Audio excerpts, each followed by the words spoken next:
¿Qué tal? Nos volvemos a reunir para abrir el Evangelio y para considerar algunas de las historias que cuenta la palabra de Dios.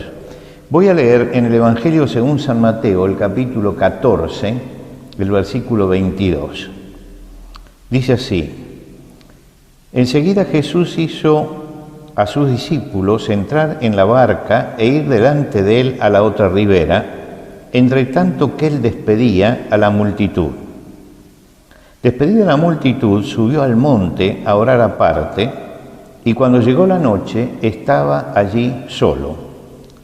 Y ya la barca estaba en medio del mar, azotada por las olas, porque el viento era contrario. Mas a la cuarta vigilia de la noche, Jesús vino a ellos andando sobre el mar. Y los discípulos, viéndole andar sobre el mar, se turbaron diciendo: un fantasma. Y dieron voces de miedo. Pero enseguida Jesús les habló diciendo: tened ánimo, yo soy, no temáis. Entonces le respondió Pedro y dijo: Señor, si eres tú, manda que yo vaya a ti sobre las aguas. Y él dijo: ven. Y descendiendo Pedro de la barca, andaba sobre las aguas para ir a Jesús. Pero al ver el fuerte viento, tuvo miedo, y comenzando a hundirse, dio voces diciendo: Señor, sálvame. Al momento Jesús, extendiendo la mano, asió de él y le dijo: hombre de poca fe, ¿por qué dudaste? Y cuando ellos subieron en la barca, se calmó el viento. Vamos a detenernos en esta porción del Evangelio. Esa noche Jesús despide a los discípulos y le pide que se vayan en la barca al otro extremo del mar de Galilea. Jesús había vivido junto con los discípulos un día relativamente tranquilo. ¿Por qué? Se habían reunido alrededor de Jesús más de 5.000 personas. Jesús había hablado, luego al caer la tarde había multiplicado los panes y los peces, y ahora ya terminado todo el trabajo, pues iban a cruzar con la barca hacia la otra orilla. Jesús le dice: vayan. Y él se queda orando. A los discípulos entran en la barca y se desata nosotros diríamos una tormenta en el mar de Galilea. La diferencia de presiones en un lago muy grande que está por debajo del nivel del mar hace que de pronto pueda haber una tormenta inesperada. Y pasó allí lo que tenía que pasar, a pesar de que los que estaban allí en la barca, la mayoría eran pescadores, conocían ese lugar, sabían cómo manejarse en la tormenta, pero empezaron a tener un viento contrario, las fuertes olas, y entran en angustia. Por supuesto que al principio uno no se angustia. ¿Por qué? Porque la barca flota, porque somos todos avesados, porque ya vamos a llegar, pero reman, hacen fuerza, el agua de las olas entran, empiezan a descargar el agua de la barca, pero llega un momento y el Evangelio es muy claro, dice, en la cuarta vela de la noche. En aquella época dividían la noche en 4 partes. Lo que quiere decir que ellos estaban ya a eso de las 3, 4 de la mañana y habían salido al caer la noche. Habían remado mucho, estaban cansados y no veían el puerto de llegada. Estaban allí sufriendo los embates del viento que agitaba las aguas, del agua que inundaba el barco, y en peligro de naufragio. Primero la ansiedad, después la angustia, después el miedo y después la desesperación. Había sucedido lo imprevisto. Es interesante porque nosotros estamos en algo muy parecido. Sucedió lo imprevisto. ¿Quién hubiera dicho que íbamos a estar como estamos ahora? Y estamos remando todos con todo, pero todo el mundo está remando, pero no encontramos salida. Y al principio, ansiedad, cuando se termina esto, después angustia, después miedo, Y después ya empezamos a ver cuadros de desesperación. Recibimos noticias permanentemente. Usted no puede entrar en ningún medio sin que le estén hablando de la pandemia, del virus, de todo lo que hay. Noticias sensatas, noticias insensatas. Algunos que hablan ya de una conspiración. Y resulta que entonces se llama los entendidos. Pero uno se da cuenta que ni siquiera los entendidos saben realmente para dónde vamos. Hace unas semanas nos decían que el barbijo no, porque no pasaba nada. Ahora es obligatorio el barbijo. Es decir, estamos en esa confusión de la tormenta donde ya no vemos el puerto, no vemos la salida. Y estamos en un momento difícil. ¿Por qué? Bueno, porque aparecen muchas preguntas y se empiezan a manejar todos esos mecanismos de supervivencia que tenemos. Porque en definitiva, la ansiedad, el miedo, el pánico, son mecanismos que Dios puso en nosotros. ¿Para qué? Para que funcionemos, para que podamos sobrevivir. Muchas cosas nos ponen ansiosos, pero ahora ya empezamos a sentir la impotencia.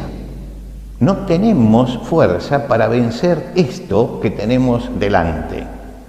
Y entonces nos preguntamos, ¿cuándo termina? Y cuando termine, ¿qué? ¿Y qué va a pasar con la economía? ¿Y qué va a pasar con mi trabajo? Empezamos a ser conscientes de nuestra impotencia. Claro, nosotros tenemos conciencia de eso. ¿Usted vio alguna vez a un gato caminar por una cornisa? El gato camina con una parsimonia y con una paciencia tremenda. No tiene conciencia del peligro, pero nosotros no podemos hacer eso. Nosotros tenemos conciencia de lo que pasa. Los discípulos remaban con todo, veían el peligro, veían cercana la muerte. ¿Cómo lograr estabilidad y calma? Tal vez ese sea el pensamiento que esté dentro de nuestro corazón. Las personas con las que uno se cruza le preguntan, ¿y qué dice? ¿Cuándo termina esto? Y uno le tiene que decir la verdad, no sé cuándo termina. ¿Y qué va a pasar después? Y no sabemos. Estamos en esta incertidumbre y en esta impotencia. Creo que la realidad nos está mostrando algo. Hasta hace 4 meses atrás nos sentíamos omnipotentes, manejábamos la vida, la muerte, lo que sea. Ya ahora se acabó todo eso. Ya nos damos cuenta de que no somos potentes, no podemos todo. Tenemos un límite. Y en medio de la tormenta aparece alguien que viene caminando sobre el agua. No tiene el problema de ellos, no. Es un poder distinto que desafía la razón. Hay alguien que tiene calma en medio de la tormenta. Ellos lo conocían, pero lo desconocieron en ese momento. ¿Por qué? Y porque piensan que él tal vez sea nada más que un gran maestro, un idealista, pero que en ese momento, ¿qué puede hacer el idealista? ¿Qué puede hacer el religioso? ¿Qué puede hacer el gran maestro? Allí está Jesús, sin embargo, tal como está hoy, en medio de la tormenta. A él no le afecta la tormenta, ni le afectan los cambios, ni le afectan las adversidades. Él sigue estando allí.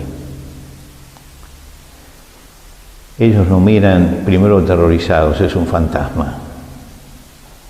Y después, cuando escuchan, dicen, no, pero es Jesús, es Jesús. Él está diciendo, no teman, soy yo, anímense. Y Pedro sale de la contemplación y dice, Señor, ¿entonces yo puedo caminar sobre el agua? Bueno, le dice, bajá y vení. Y sucede el milagro. El hombre que en medio de la tormenta, confiando en Jesús, camina sobre el agua. Y mientras que él confía y está mirando a Jesús, él sigue caminando. Pero en un momento mira las olas y cuando mira las olas se hunde. Pedro había dado el paso más importante de su vida. Había salido de la barca, había puesto el pie en el agua y había caminado. Y esa es la fe. Salir de las limitaciones de la razón, dar un paso más allá para entregarse en las manos del Creador. Saben, no hay nada que esté fuera del control de Dios. El profeta Jeremías, 2700 años atrás, viendo la destrucción de la ciudad de Jerusalén, que era su ciudad, él dijo: ¿alguien puede decir que sucedió algo que Dios no mandó? Dios había permitido eso. Y yo creo que Dios quiere enseñarnos algo. Nos quiere enseñar que no tenemos que sentirnos omnipotentes, que no tenemos que sentir que lo podemos todo, que necesitamos mirar a Dios, porque en Él está la serenidad, en Él está la paz. El Señor Jesucristo, cuando se despidió de sus discípulos, le dijo: mi paz os dejo, la paz os doy. Y uno puede tener paz en medio de esta tormenta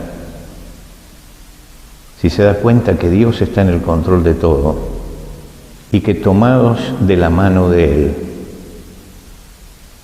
es como vamos a salir. Y tal vez esta tormenta sea el gran mensaje de Dios para todos nosotros, de que no somos omnipotentes y que necesitamos volver a Él. Claro, la fe no es un camino fácil. Pedro salió y casi se hunde. ¿Por qué? Porque la fe, se lo dice Jesús: hombres de poca fe, ¿por qué dudaste? Pero uno sabe que la mano de Jesús está allí.